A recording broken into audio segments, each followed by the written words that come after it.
So LG has officially announced their entire 2024 TV lineup. So today I'm going to sit here and go through all of the models, kind of go over what each one is, and give some speculation and kind of what I would recommend based on what we know so far. So I'm going to look at flat panels HD. They have a couple articles, one for the QNED lineup or the LCDs, and one for the OLEDs. So if you want to see all the details, go check out their articles.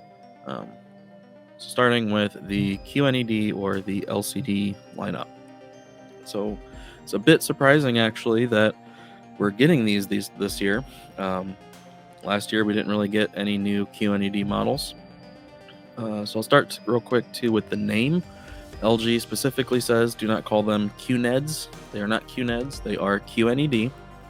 And that stands for quantum dot nanocell color. Basically just means it's one of their what they call a nanocell panel with quantum dots. It does not necessarily mean mini LED, as the 80 lineup or the 80 model does not have mini LED, but the 85 and higher does. The 85 last year, or in 2022, had I think 180 zones at 65 inches, whereas the 90 had 1,500, something like that. It was a very high number. I forget the exact number. So there was quite a big difference in zone count between the two. However, I felt the algorithm on the 85 actually worked better than the 90. So zone count isn't everything.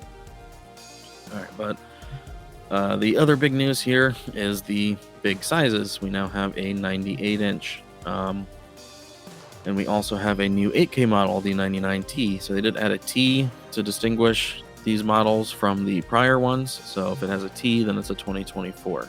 And the past couple years, it's been kind of hard to tell for especially in different regions where they have slightly different model codes if you were getting a current year or the year prior.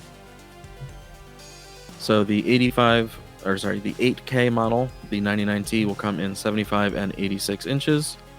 And then if we scroll down, let's see, it says that so a lot of these are going to be ADS panels. The 98-inch is going to be a VA LCD from TCL or CSOT because they're the ones that make the 98-inch size.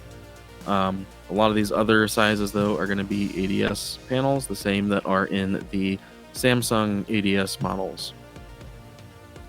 And one of the other new features that LG has added across these and the OLEDs is Chromecast streaming, or being able to send from your Android phone to the TV. Previously, it was just Apple with AirPlay, so now you can do it on Android. So the 8K model 99T is going to have the Alpha 9, which is now on Gen 7. And then the 90 and the 85 are going to have this new Alpha 8. So it used to be that the step-down models with the two HDMI 2.1 ports would have an Alpha 7. So pretty much this is an Alpha 7 just with 4 HDMI 2.1 ports. And then whatever minor changes, upgrades there has been year over year. And then the 80T, the base model, is going to have an Alpha 5 Gen 7. And that is going to be 60 hertz with, I think, 3 2.0 ports. So basically everything I just said here. The 99T also has Wi-Fi 6. Scrolling down, we have the full list of models and sizes. Starting with the 80T, it goes down to 43 inches, then 50, 55, 65, 75, and 86. Then the 85T is 50, 55, 65, 75, 86, and 98.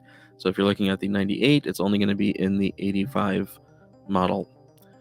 Then the 90, it's going to be 65, 75, and 86. So this one will have the most zones for the 4K models and the best processor. And then you have the 8K model, which previously matched the zone count of the 90.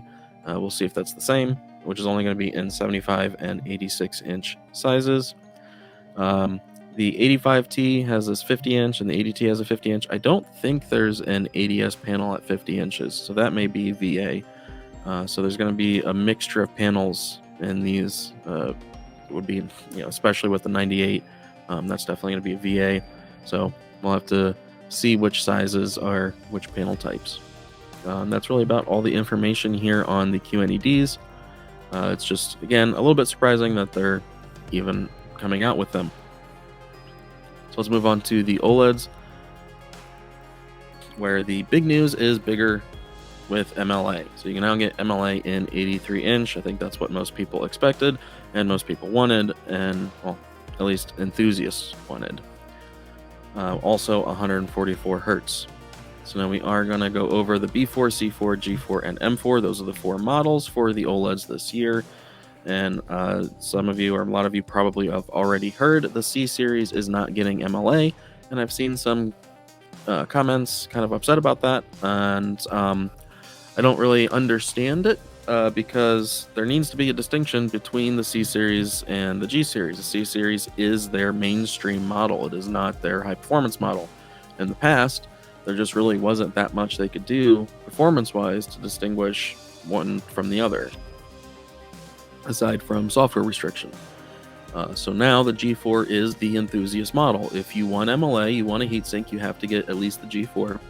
The M4 is a lifestyle TV, so it's not really any better or different than the G4. It's just it doesn't have ports on it. That's the only difference. So really, the G4 is the enthusiast model with all the bells and whistles, and then the C4 is the mainstream model, and then the B4 is the entry model for their OLEDs. However, I do think they made the B series a little too good this year, making it now where instead of the G series and the C series being really close to each other like they were a couple years ago, now it's the B series and the C series that are, I think, too close to each other.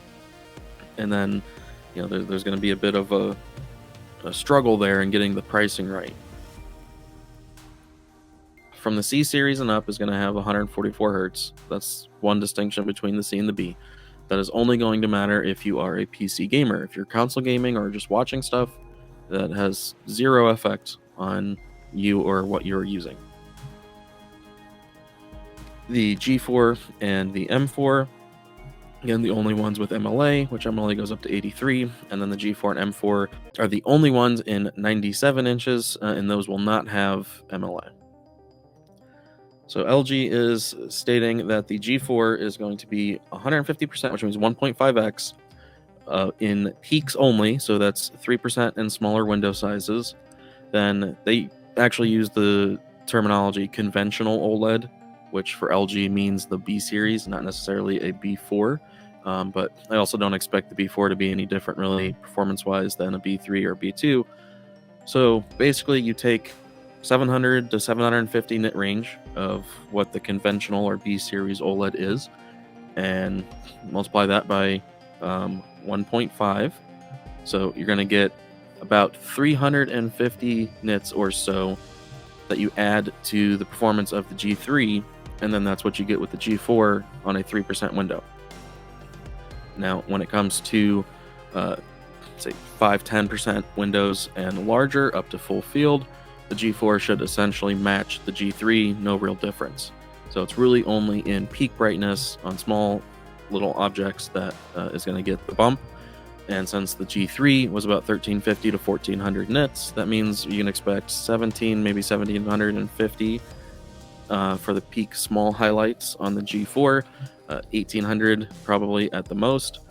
I mean, it's possible that they push harder than that, but realistically, after calibration, I would expect 17 to 1800 range based on these numbers. LG really doesn't usually go higher than the numbers that they present. A lot of cases, some cases, they're lower than expected. So like the G3 at 1350 to 1400 was a bit less than the expected 15 or 1600. So I'm going to be conservative and say it'll be about 1400 at most in a 10% window, and about 1750 at most in a 3% and smaller window on the G4, which would also apply to the M4. And the M4 just has this wireless connection box, and that's really the only real difference. B4 now has, like I said earlier, the 4 2.1 ports, so it has the new Alpha 8 processor, which is really, in my opinion, probably just going to be an Alpha 7 with 4 2.1 ports, and again, minor year-over-year changes. Typically they would have a gap between each model name for times like this. So when they needed something they couldn't reuse Alpha 7 really when there's now an HDMI port change. So they needed somewhere to go between 7 and 9, which has been reserved for the C series. So that left 8 open. So that's how I feel they are also getting with the name Alpha 11 on the G4 and M4, is leaving space there for something in the future to change with the C series. So if they needed to go to an Alpha 10, 2-3 years from now for some kind of minor change, they can do so and still have a distinction between the overall processing difference. So C4 again and up is going to have 144 hertz for PC gaming. 144 is only going to be on the 55 to 83 inch sizes on the G4 and M4. If we look down here, because that's as small as they go is 55, and 65 for the M4, which is new because the M3 only went down to 77 last year, and 97 has been with the G2 and G3. So really the only new size is 65 on the M4, and then just that MLA now goes up to 83 on both of them. With the C4, same sizes as previously. B4 has a 48. I don't quite remember. I think the B3 had a 48 as well, so nothing really new there either. The Alpha 11 processor. So a lot of this is AI speak. I really hate when companies use the term AI because it is not artificial intelligence. It is machine learning. There's a very distinct difference between the two. But pretty much all companies nowadays are just using AI because it's a buzzword.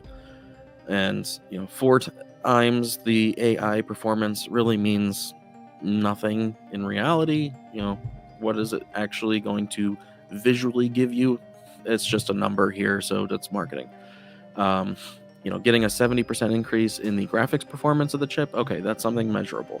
30% in the overall processing power, again, that's something measurable. Those are nice to have. 2.5 gigs of RAM. I don't really remember what the previous ones or the Alpha 9 has. They're probably 2 gigs. I really don't know. Features AI super upscaling. So, I already would put LG at the top of the chain for upscaling. I think LG does the cleanest and best upscaling, which is taking a lower resolution and making it a higher resolution. It's not low bit rate. There's two different things there. But for taking 480p or 720p or 1080i or whatever resolution and upscaling it to 4K, I would give LG as the number one position for that.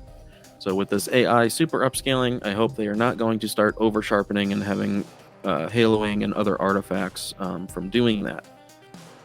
Now in HDR, they've always had dynamic tone mapping.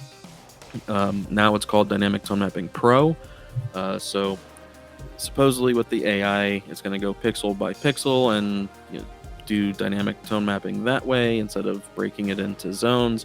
But they also kind of say zones down here because it says Dynamic Tone Mapping Pro here, and it says it splits into blocks. So there's a little bit of miscommunication there, and if it's still going to be a zone count for the tone mapping, or if it's going to be per pixel, because it says per pixel here.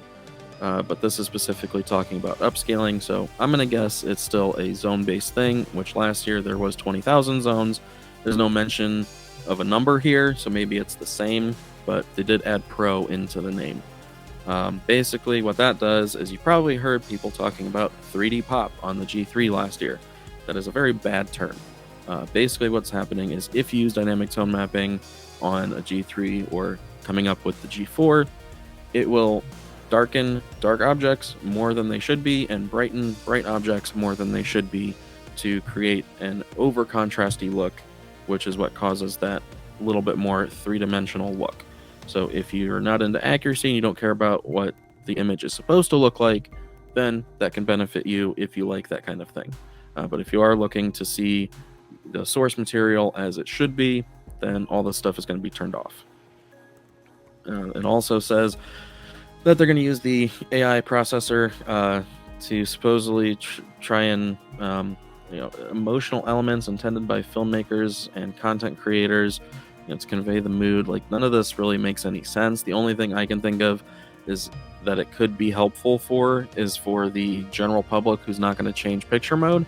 So if they're watching in standard and it can detect that, okay, you've now put in a Blu-ray movie, and it can maybe adjust the color and different things to make it a little bit more accurate, okay, then that would be a benefit and would be good for that. Outside of that, I think most people watching this or listening to this are really not going to care about that, because again, it's going to be off. So, a lot of the processing stuff that's listed here isn't that important to me or enthusiasts.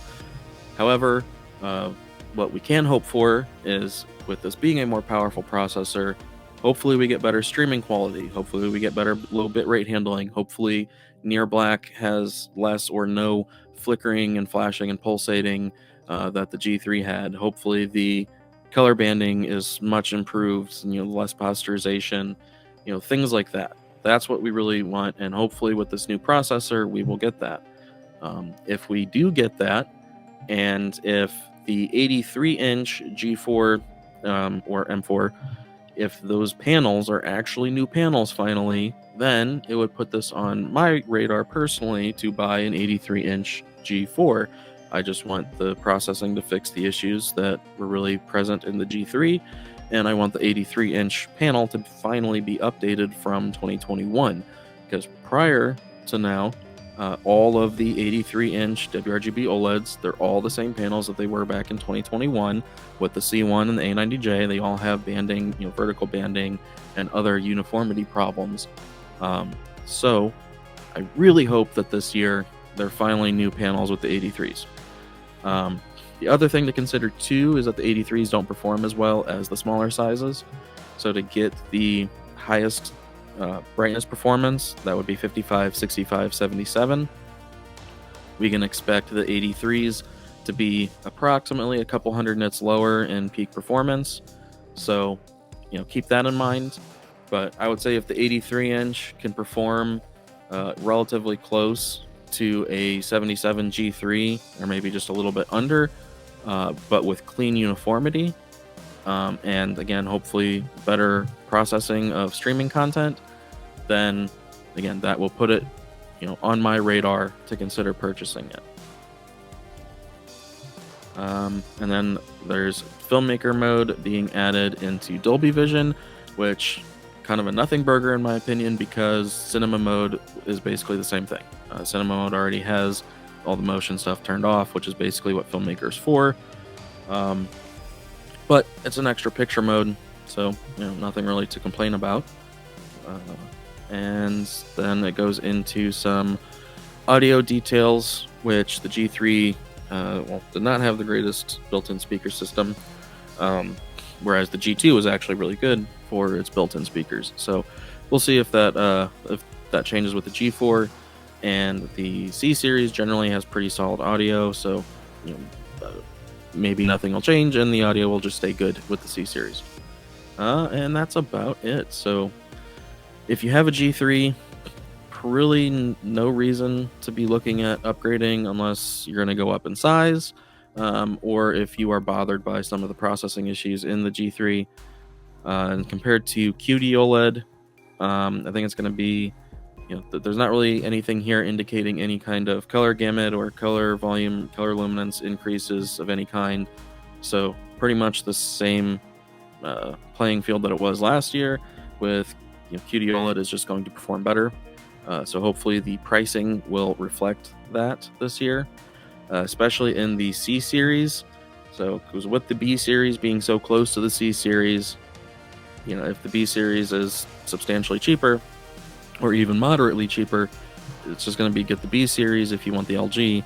But if there is a Samsung S90D or something like that, it's just going to be a repeat of the S90C versus the C3, where it was really hard to recommend the C3. So it's really going to come down to pricing. And then for the M4, again, that's a lifestyle series TV, very niche product. Not many people are going to be getting that. Same thing as the G4, just the ports are on a separate box, and there's only 3 of them, and it still needs a power cable, so it's not really wireless. And I think that covers it. So I already talked about the Chromecast, streaming. Oh, and then the WebOS. WebOS is going to be getting updates for 5 years or 4 or 5 years, and that's going to be retroactive to 2023 and 2022 models, I believe. So you'll get 5 years of WebOS upgrades if you have a 2022 or newer model. And that's it. So I hope this helped you out in getting all the information for LG in 2024, at least that we have now. Again, it's really going to come down to pricing, and as soon as pricing is up, I'll be talking about that. And overall, this is basically what I expected from LG, just a little bit of refinement here and there, new sizes or new features on different sizes, things along those lines. No real big performance changes, and I don't expect to see that really on Samsung or Sony either. I just see models being refined with different features, different sizes, things like that. So all right, thank you all for listening, and I hope to see you all in the next one. Have a good one, everybody.